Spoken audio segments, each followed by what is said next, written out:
Okay, so what we're going to do now is we're going to do worst case scenario, dorsal fin Kimura position and how to defend it, all right?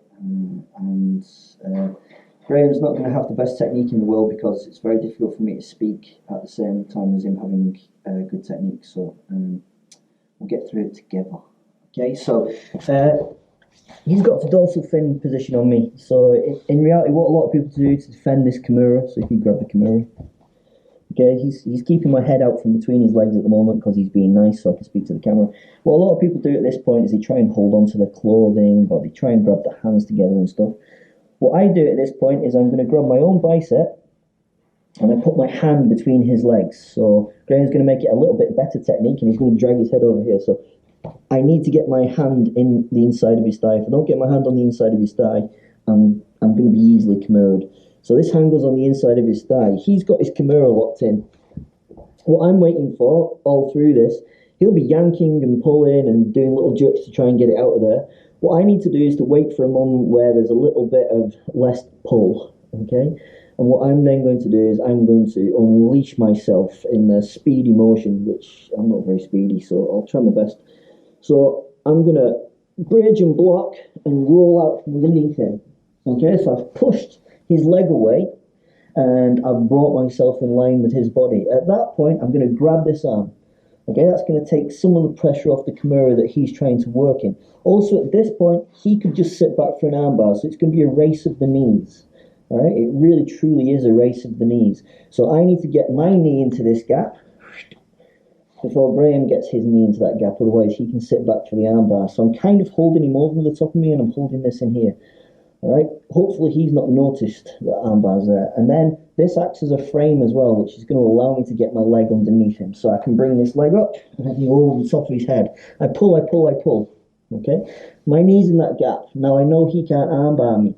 If he holds really tight, I'm not going to be able to squeeze and sit that back with an armbar. So the first thing I'm going to do is lift everything up to the top, all right, which weakens that wrist grip. Okay, and from there, I'm going to try and sweep everything to the ground. So this one hooks underneath his chin, and I'm going to push everything down and towards the ground and bring them across. I'm going to try and keep my hips at 45 degrees facing to that corner of the room. Once I get this, I'm going to sit and I'm going to pull out this arm, right?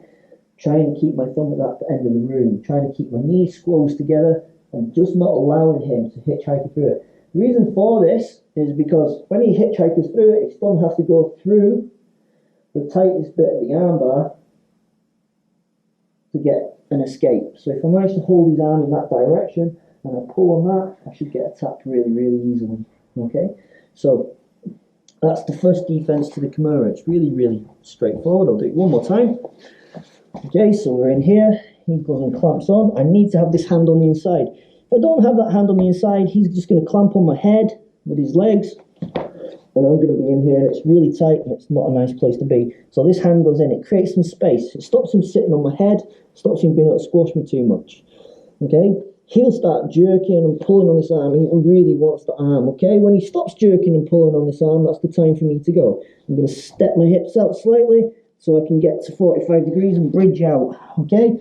At this point, I have to grab this arm and pull everything back down. He's going to want to slide his knee in for the armbar. That's what he really wants, okay? So I need to be able to stop that slightly. So I'm going to lift, make a little bit of a frame to go over the top.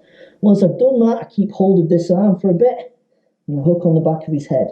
I'm going to lift my arms up to break the Kimura grip, to then bring everything down and sweep him to his back.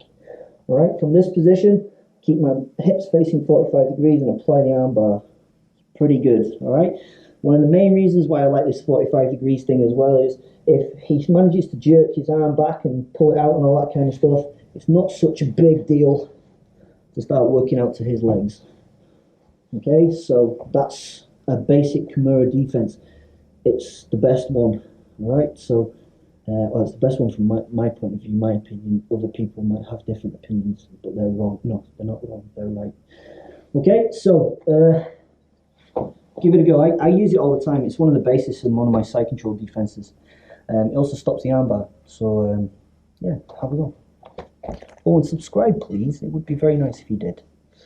Even though I'm not supposed to say that, but it would be.